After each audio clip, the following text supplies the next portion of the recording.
जय मसीह की गुड मॉर्निंग। आज सुबह प्रभु का वचन हमारे लिए न्यायों की किताब अध्याय 5 आयत 3 जजेस चैप्टर 5 वर्स 3 आपके लिए पढ़ना चाहती हूँ। हे राजाओं सुनो, हे अधिपतियों कान लगाओ, मैं आप यहोवा के लिए गीत गाऊंगी। इज़राइल के परमेश्वर यहोवा का मैं भजन करूंगी। ये आयत 5वां अध्याय से लिया गया है।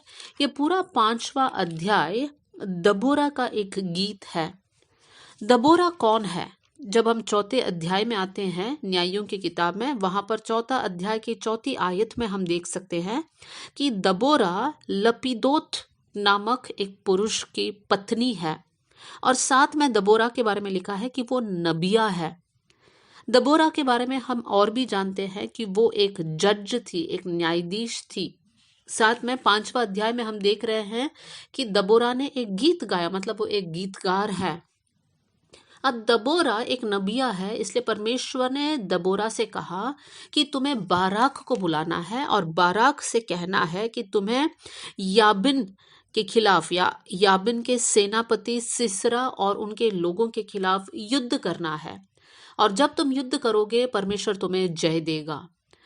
दबोरा ये बात बाराक को कहती है, लेकिन बाराक उस समय पर कहता है 8वीं आयत में, यदि तू मेरे संग चलेगी तो मैं जाऊंगा, नहीं तो मैं नहीं जाऊंगा। यहाँ पर बाराक डरता है युद्ध में जाने के लिए, और इसलिए बाराक दबोरा से कहता है तुम मेरे साथ चलो, नहीं तो मैं नहीं जाऊंगा। और दबोरा बाराक के साथ जाती है। मतलब दबोरा एक वीर शोर योद्धा भी है, वो युद्ध में भी जाती है। और उस युद्ध में जाने के बाद वहां पर उस युद्ध में परमेश्वर उनको जय देता है, और युद्ध में जय पाने के बाद दबोरा वो पूरे 5वां अध्याय का गीत को गाती है। और तीसरी आयत में दबोरा कहती है, हे राजाओं सुनो, हे अधिपतियों कान लगाओ। दबोरा अपनी गवाही लोगों तक पहुंचाती है।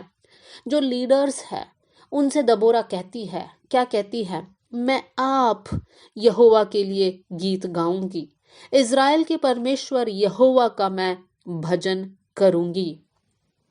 दबोरा कहती है मैं प्रभु के लिए गीत गाऊंगी, मैं प्रभु का भजन करूंगी। लेकिन यहाँ पर जो हमारा ध्यान को खींचता है वो एक शब्द है जहां पर वो कहती है मैं आप यहोवा के लिए गीत गाऊंगी।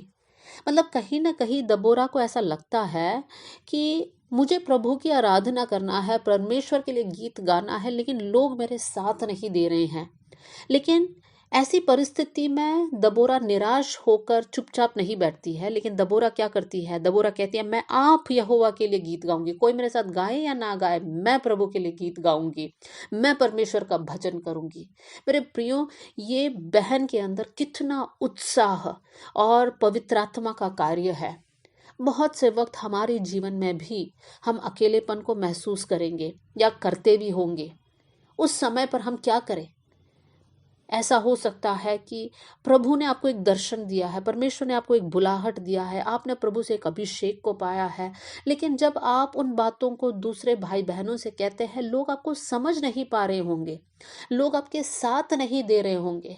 आप चाहते हैं कि कोई मेरे साथ बैठकर प्रार्थना करे, लेकिन कोई नहीं है जो आपके साथ बैठकर प्रार्थना कर सकते। आपके साथ देने के लिए कोई नहीं है, आपके साथ आराधना करने के लिए आपको लगता होगा कोई मेरे साथ नहीं है, मेरे परिवारजन भी मुझे नहीं समझ पा रहे हैं।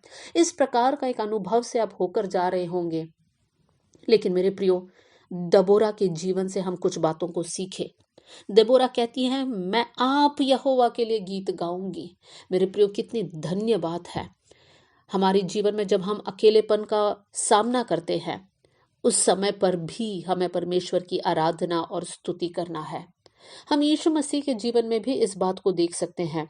मत्ती का सुसमाचार 26वां अध्याय और 36वां आयत से लेकर जब हम पढ़ते हैं, हम देख सकते हैं कि यीशु मसीह उस वाटिका में प्रार्थना करने के लिए गया, गतसमनी के वाटिका में।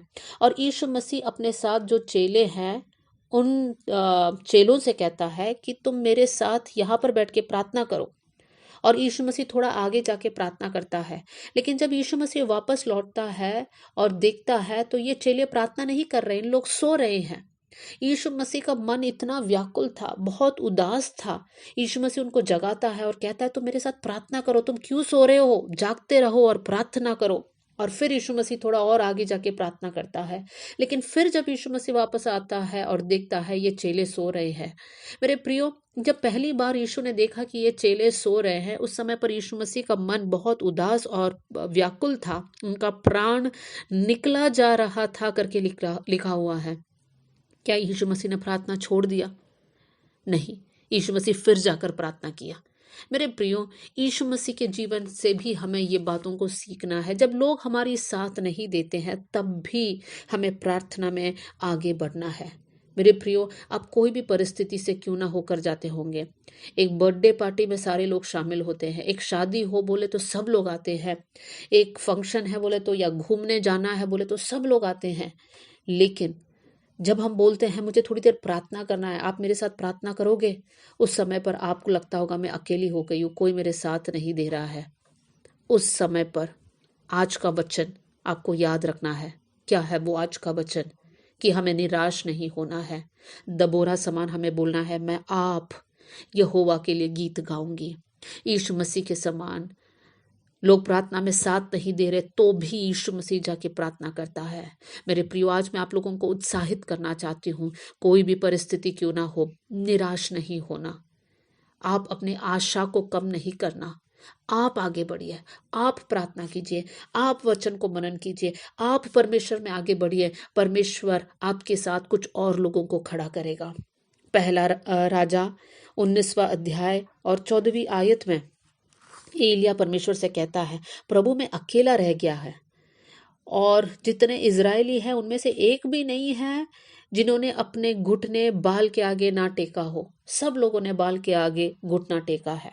उस समय पर 18वीं आयत में, 19वां अध्याय और 18वीं आयत में परमेश्वर कहता है, नहीं, मैंने 7,000 इजरायलियों को बचा कर रखा है जिन्होंने ना तो बाल के आगे ना किसी और देवता के आगे घुटने टेके हैं। मेरे प्रियो, जब हमको लगता है कि पवित्रताई में हम अलग हैं लेकिन कोई साथ नहीं है, सब लोग समझौता कर रहे हैं, याद रखिए दुनिया के कोने कोने में बहुत सारे लोग ऐसे हैं जो दुख उठाकर एक पवित्र जीवन जी रहे हैं। समाज को देखकर या ऐसे लोगों को देखकर जो प्रभु में आगे नहीं बढ़ रहे हैं, आप पीछे नहीं होना है। परमेश्वर के आगमन के समय निकट है, हमें तैयार रहना है, हमें एक लेखा प्रभु से देना है। उस बात को मन में रखते हुए हमें आगे बढ़ना है। आइए हम लोग प्रार्थना करें। स्वर्गीय पिता, आज का वचन के लिए मैं धन्यवाद करती हूँ प्रभु जी। प्रभु, अगर आज वचन सुनने वाले कोई भी भाई या बहन निराश है, अकेलेपन से होकर जा रहे हैं, मन में व्याकुल है प्रभु, डरे हुए हैं, मैं प्रार्थना करती हूँ प्रभु जी, ऐसी परिस्थिति में वो लोग हिम्मत ना हारे प्रभु जी। आपका बल, आपका सामर्थ उनके जीवन में उंडेल दीजिए ताकि अकेले में भी वो लोग आपके लिए खड़े रहे प्रभु, स्थिर रहे कर मैं प्रार्थना करती हूँ प्रभु जी। एक विशेष अनुग्रह आपके उनके ऊपर देना प्रभु जी।